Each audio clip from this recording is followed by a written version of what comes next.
When it comes to relationships, you need at least 5 positives for every negative.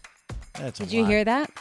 Did you hear that? Why is it always the guy that has to come out with 5 I'm just positives? saying. I wish I was as optimistic as you. I wish I was positive, but I can't be. Who says that? That's BS. So welcome, everybody. So how many times have you heard motivational experts say things like, hey, you need to rewire your brain to unlock your full potential, or you can overcome those self-limiting behaviors and have the life that you want, and all of that stuff. Change your self-talk. Everywhere. It's in books, it's in videos, on social media. They never tell you how, right? We all know it's a good thing. They never tell you exactly, how am I supposed to do that? Well, today's guest, Ravinder Taylor, can actually answer those questions. So excited. Because she is a mind science researcher who blends psychology and neuroscience with all of those practical self-improvement strategies. And her goal is to give you science-backed ways to take charge of your mind and improve your life. Ravinder, welcome to the show. Welcome. How are you? I am well. Such an honor to be with you. Well, we can't wait to hear. We can't wait to hear what's in that mind of yours. So many people struggle with the negative self-talk. Like I hear myself doing it. I'm a very positive person, but I'll say something and, you know, like I'll be like, oof, I just did it over there. I said something and I'm like, that was negative self-talk. What specific methods can you give our audience and me? You're fine, Mark, I guess. I'm good. You always say good things about yourself. To replace that self-criticism with something positive. You want to start paying attention to it. Lots of people believe that we are simply a product of our environment, our enculturation, our genes, and that isn't the case. You want to pay attention to what you consume. You want to become mindful about what's going on around you. I think the most important thing is to understand that your mind is going to intake this information. So therefore, you want to take conscious control over what gets in there. You want to try and surround yourself with people who are more positive. And the fact is, we tend to surround ourselves with people who are very much like us. So if we tend to be pessimistic, if we're the kind of person that, you know, you can get groups of females, I'm sure the guys do the same thing, but groups of females can get together all to complain about their husbands. Well, if you're doing that kind of stuff, you're going to experience those kinds of problems in your own life. You have to put a halt to that. When you understand how much influence your subconscious mind has over you, then you need to start protecting it. So you pay attention to what you consume, you pay attention to the people around you. You are going to be as successful in whatever area. You know, if you're trying to lose weight or you're trying to be successful in business, you're going to be as successful as the 5 or 6 people that are closest to you. So surround yourself with people who support your goals. So it sounds like you're sort of crossing into the realm of sort of a manifestation type thing where what you're telling yourself sort of creates a reality around you. What are your thoughts on that as somebody who studies the science? I don't go to manifesting. When The Secret came out, right, that was huge. Sure. And everyone went down this avenue of ask, believe, receive. The universe is a cornucopia of abundance. All you have to, that's BS. I'm sorry to be frank with you. Spoken like a scientist. I love it. That is absolute BS. Sometimes you just have to say it as it is. So when it comes to creating good things in your life, if you're constantly expecting bad things, that is what you're going to see. And when good things come along, you won't recognize it. So it's not manifesting it. It's about changing your bias in these different areas. It's opening yourself up to good things. It's a world of balance. There's lots of good out in the world. It's a beautiful world. But too many people, I think, just look at the dark side, right? They're just predisposed. They may say, I don't want to be this way. I wish I was as optimistic as you. I wish I was positive, but I can't be. Who says that? People say that. You've known people that say that. Oh, yeah. Oh, my gosh. You don't know people that are negative I don't hang out by with those people. default? Maybe family. Well, Like, is there? that's what I'm saying. Like, yeah. I'm not saying it's my family. I'm saying Right. they exist. that will look at somebody as positive as you are and say, like, how could you be so positive? Why are you always in a good mood? Why are Yeah. Well, You're so Pollyanna. Well, no, they used to say to me at the ad agency, what pills are you, what Well, there color you go. pills are you on today? That's Like the it. yellow pills? 'Cause Because you're you're so happy. happy all the time. right. Yeah. So what's wrong with those people, Ravinder? What's wrong with those people? Those people are nice. No, Just come so on. we're joking. There's nothing wrong with it. We do Come on. all come into this world with certain genes, certain experiences. Those things do influence us.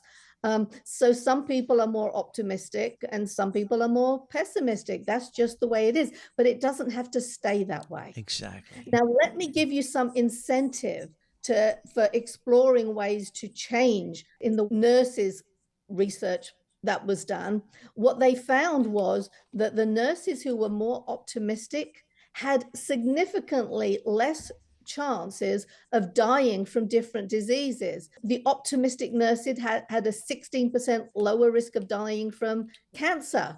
They had a 38% lower risk of dying from respiratory diseases, 52% lower risk of dying from infection, just from being optimistic. Wow.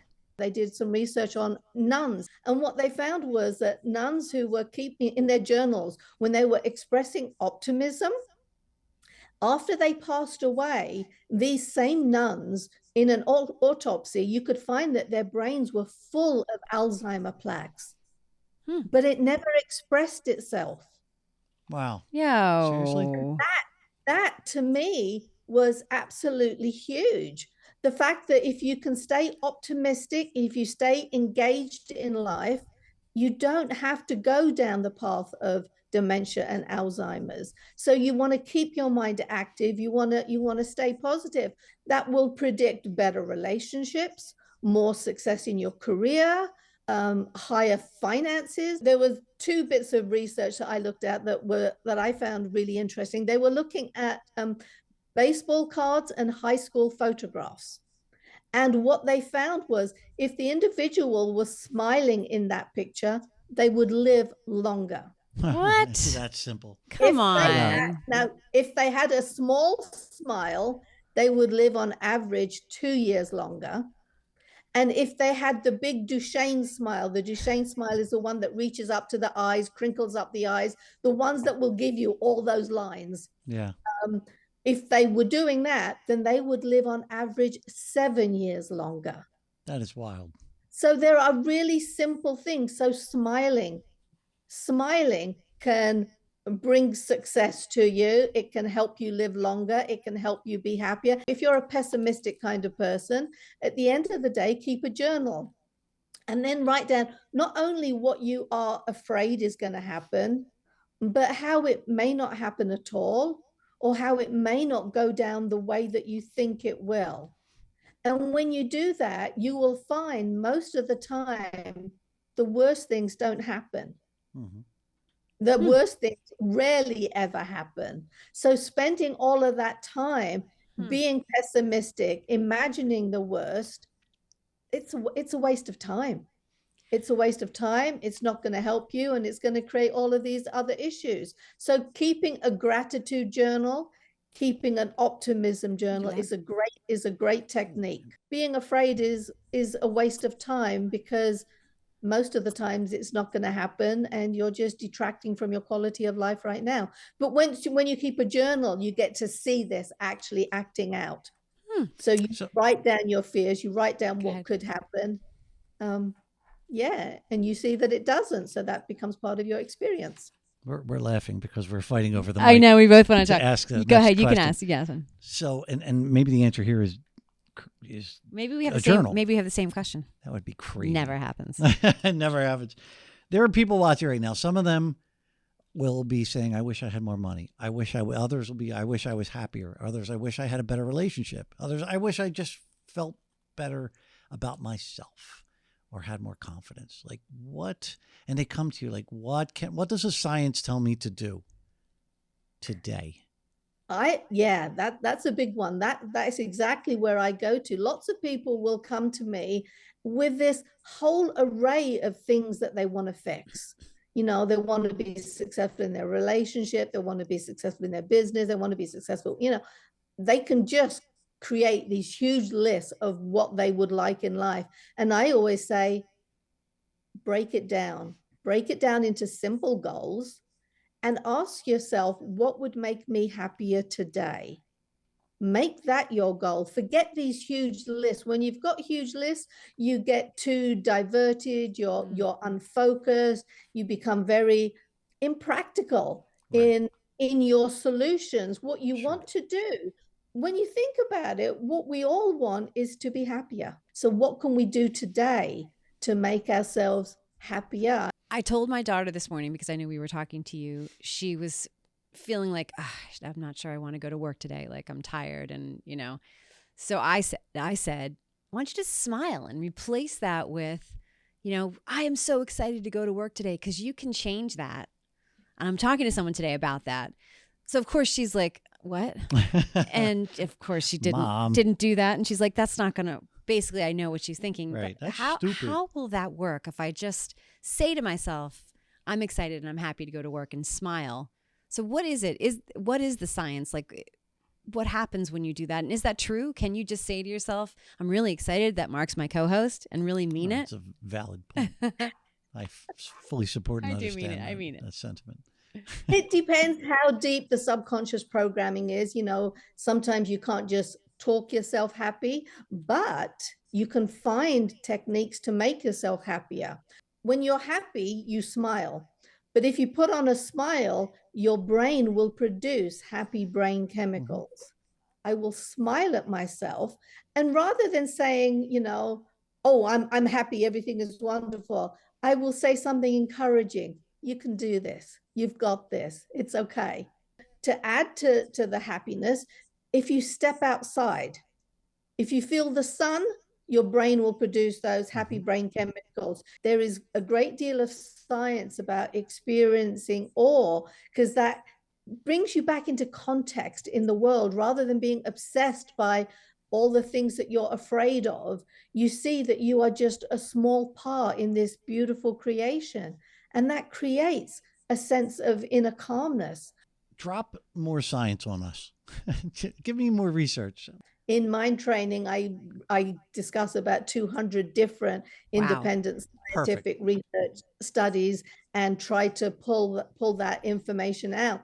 They did some research on general anxiety disorder.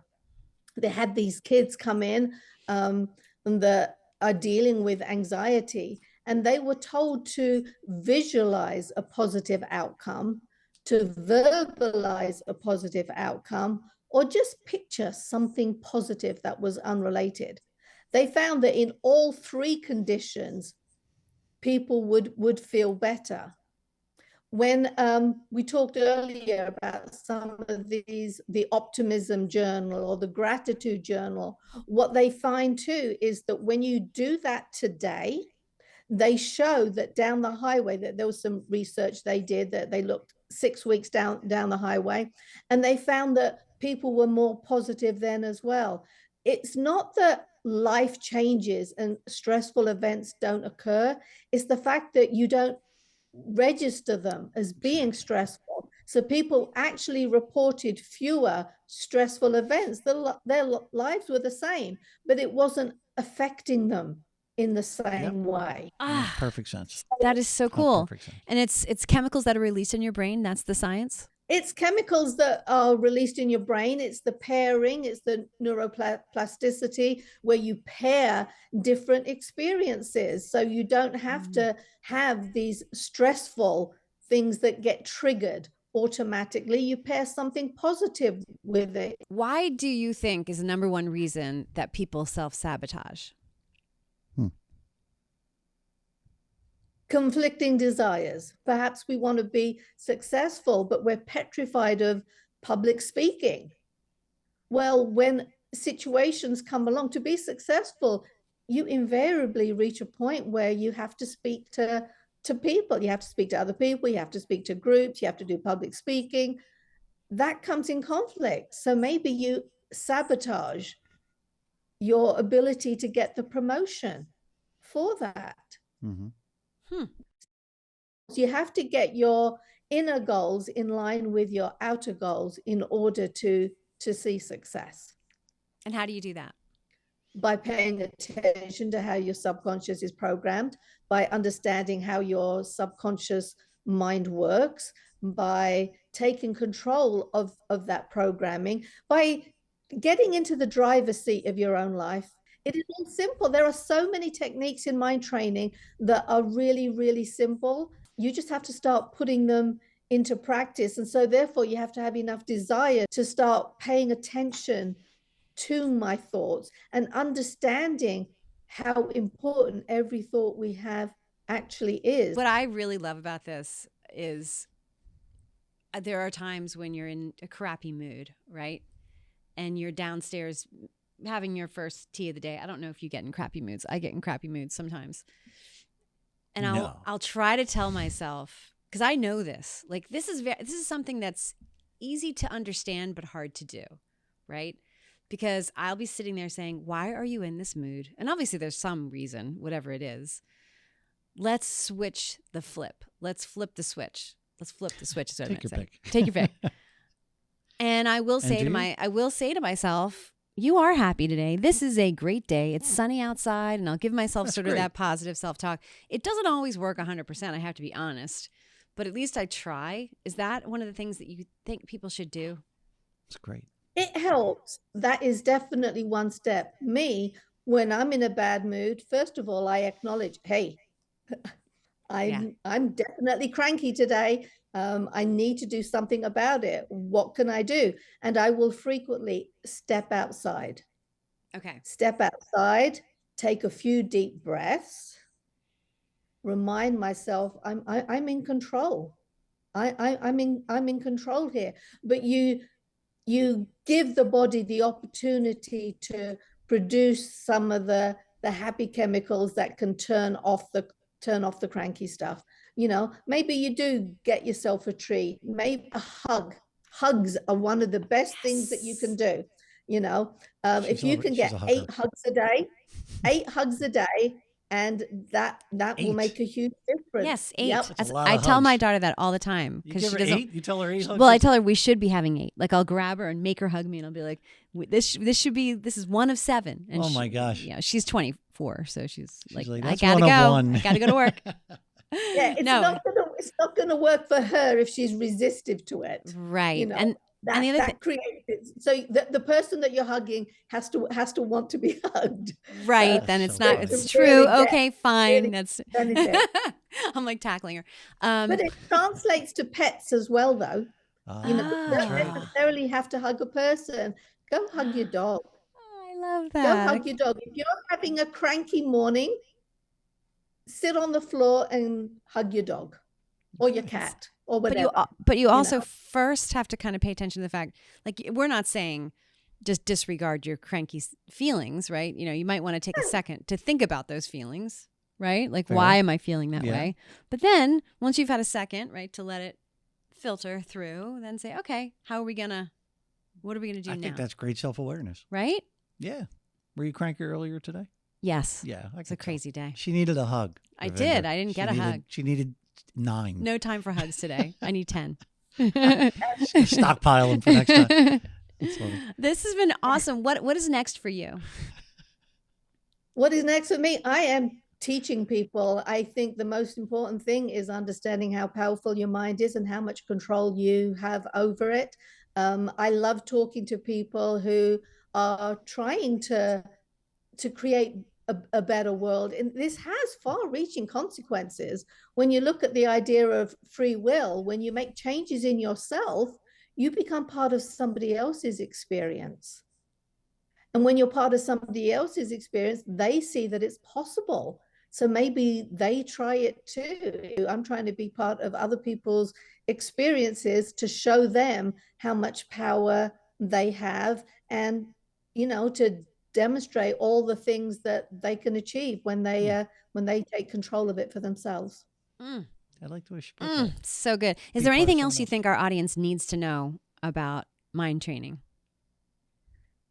It's not difficult. You don't have to be a neuroscientist. I do bring in all the science, but that's only to give you the incentive to do the work. Most of the techniques are really simple.